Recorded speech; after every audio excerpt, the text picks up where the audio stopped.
Hay un objeto tan común que dejamos de verlo. Lo tienes en la cocina ahora mismo, probablemente. Lo comiste esta mañana sin pensarlo 2 veces. Y sin embargo, ese objeto cambió el curso entero de la civilización de una forma que casi nadie se detiene a mirar. El pan no nació como alimento, nació como accidente. Hace unos 14.000 años, mucho antes de que existiera la agricultura tal como la entendemos, unos cazadores-recolectores en lo que hoy es Jordania, mezclaron granos silvestres molidos con agua y los pusieron cerca del fuego. No sabían que estaban inventando nada. Solo tenían hambre y un puñado de semillas. Ese hallazgo, encontrado por arqueólogos hace apenas unos años en un yacimiento llamado Shubaika, adelantó la fecha del primer pan varios miles de años respecto a lo que se creía. El pan es más viejo que la agricultura. Eso significa algo enorme. Probablemente no comimos pan, porque cultivábamos trigo. Cultivamos trigo porque ya nos habíamos enganchado al pan. Durante siglos, ese primer pan fue plano, duro, casi una galleta cocida sobre piedra caliente. Nada que ver con lo que hoy sacamos de un horno. El salto real llegó en Egipto, alrededor de 4.000 años atrás, y también fue un accidente. Se cree que alguien dejó una masa de harina y agua reposando más tiempo del habitual, y las levaduras silvestres que flotan en el aire hicieron su trabajo sin que nadie las hubiera invitado. La masa creció, burbujeó. Al hornearla, en lugar de una torta plana y compacta, salió algo esponjoso, con aire atrapado dentro. Los egipcios no entendían microbiología, no sabían que existían organismos vivos comiéndose los azúcares del grano y liberando gas.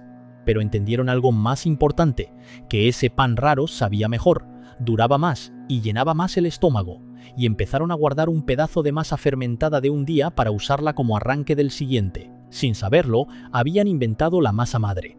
Egipto se convirtió en la primera civilización panadera del mundo. Tenían hasta un dios asociado al pan, Osiris, ligado también al grano y a la resurrección, porque el ciclo de sembrar, cosechar, moler y hornear se parecía demasiado a un ciclo de muerte y renacimiento como para no merecer una divinidad propia. En el antiguo Egipto los trabajadores de las pirámides no cobraban en oro, cobraban en pan y cerveza. Suena extraño desde la mirada de hoy, pero tiene una lógica aplastante. El pan era calórico, se producía en masa, se podía racionar con precisión y todo el mundo lo necesitaba todos los días. Era, en la práctica, la forma de dinero más estable que existía, porque su valor descansaba en una necesidad biológica constante, no en un capricho pasajero del mercado. Durante mucho tiempo se pensó que eran esclavos famélicos. Los registros que encontraron los arqueólogos cuentan otra cosa: raciones diarias de pan para trabajadores pagados, en parte con hogazas. Esa relación entre pan y salario dejó una huella que sobrevive en el lenguaje incluso hoy. En español decimos ganarse el pan. En inglés, la palabra companion, compañero, viene del latín cumpanis, el que comparte el pan contigo. La palabra señor en inglés antiguo, lord, desciende de una expresión que significaba literalmente el guardián del pan. Todo el vocabulario del poder y la relación social quedó atravesado por este alimento. Si Egipto convirtió el pan en salario, Roma lo convirtió en arma política. La expresión pan y circo suena a metáfora moderna, pero viene de una frase literal del poeta Juvenal, describiendo cómo los emperadores mantenían tranquila a la población de la capital, repartiendo trigo gratuito y organizando espectáculos masivos. Mientras hubiera pan barato o gratis y entretenimiento suficiente, la plebe no se levantaba contra el poder. Roma llegó a tener más de 200 panaderías solo en la capital, y un gremio de panaderos tan poderoso y regulado que, en ciertos momentos, la ley prohibía a los hijos de panaderos abandonar el oficio de sus padres. El pan era tan estratégico para el orden público que el Estado no dejaba que esa cadena de suministro dependiera del capricho individual. Cuando el imperio empezó a fallar en el reparto de grano, no fue un detalle menor. Las revueltas de pan, literalmente motines por escasez de trigo, aparecen una y otra vez en la historia romana como una de las señales más claras de que algo se estaba rompiendo por dentro. En Europa medieval el color del pan te delataba socialmente antes de que abrieras la boca. El pan blanco, hecho con harina refinada, cara y difícil de producir, era para la nobleza.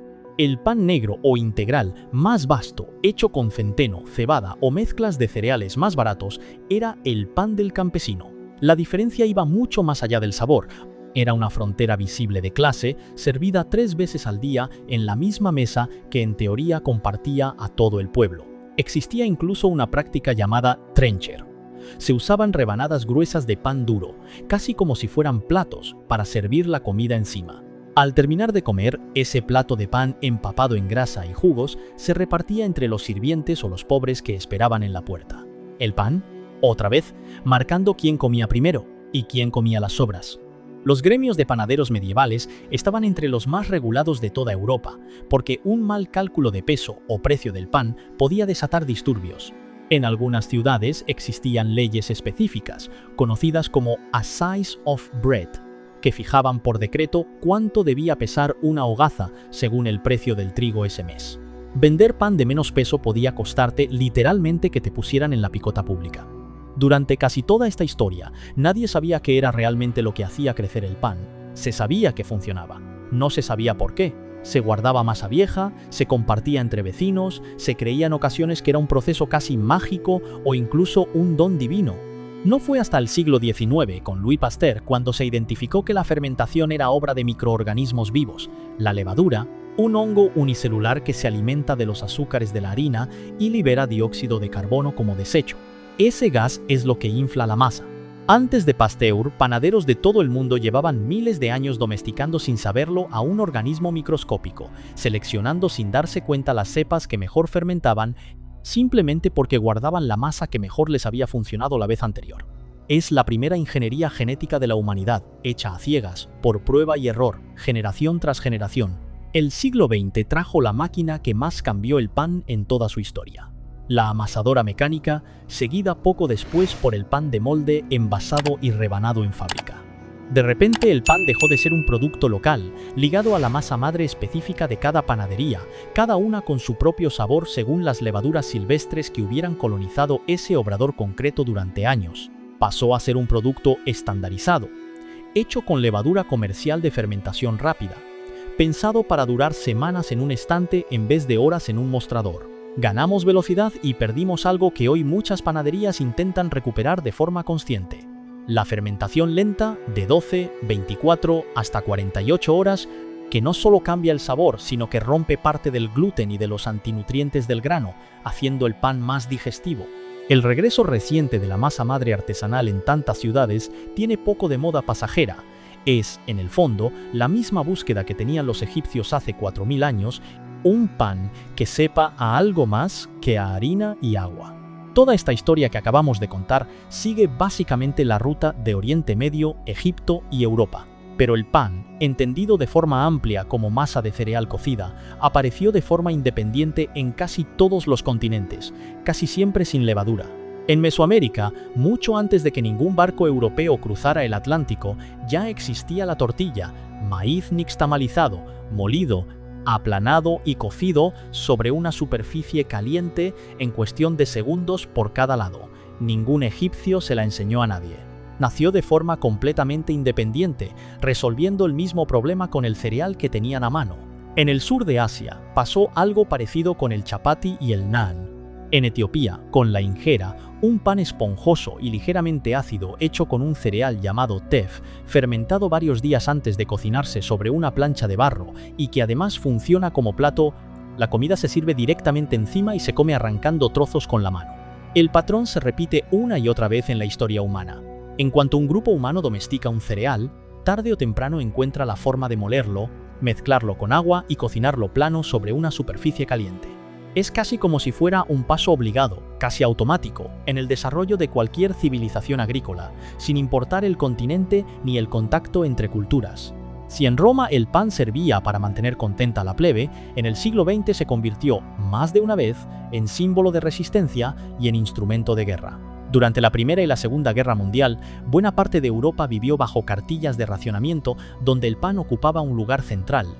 En Reino Unido se popularizó el llamado National Loaf, un pan integral gris, poco apreciado por su sabor, impuesto por necesidad porque la harina blanca refinada consumía demasiados recursos de transporte y molienda en plena guerra. La gente se quejaba del sabor, pero ese pan gris, sin quererlo, resultó ser más nutritivo que el blanco al que estaban acostumbrados. En la Unión Soviética, décadas más tarde, las largas colas para conseguir pan se convirtieron en una de las imágenes más repetidas de la escasez del bloque comunista en sus últimos años, hasta el punto de volverse casi un símbolo político por sí solas. sin que hiciera falta ninguna pancarta. Y en el otro extremo, el pan también sirvió como gesto de generosidad y propaganda. Durante el bloqueo de Berlín, en 1948, los aviones aliados lanzaron toneladas de harina y alimentos básicos sobre la ciudad sitiada. El pan que salió de esa harina se convirtió, para muchos berlineses, en la prueba tangible de que alguien seguía preocupándose por ellos al otro lado del bloqueo. De Jordania a Egipto, de Roma a la Europa medieval, de los talleres artesanales a las fábricas y de vuelta, otra vez, a los talleres artesanales. El pan atravesó cada etapa importante de la civilización occidental sin dejar nunca de estar en la mesa. Fue accidente, después salario, después arma política, después frontera de clase, después ciencia sin nombre, después producto industrial y ahora otra vez artesanía reivindicada. Lo interesante va más allá de que haya sobrevivido 14.000 años. En cada época terminó reflejando exactamente lo que esa sociedad valoraba. En Egipto, la estabilidad. En Roma, el control social. En la Edad Media, la jerarquía. Hoy, probablemente, la autenticidad y el tiempo lento en un mundo que ya no tiene ninguno de los dos. La próxima vez que partas una hogaza, ahí dentro hay 14.000 años de humanos resolviendo el mismo problema una y otra vez. ¿Cómo convertir un puñado de semillas molidas en algo que valga la pena compartir con otro? Si te gustó este recorrido, en el próximo video vamos a hacer exactamente lo mismo pero con el café, que tiene una historia todavía más turbia. Suscríbete si no quieres perdértelo. Nos vemos en el próximo bocado.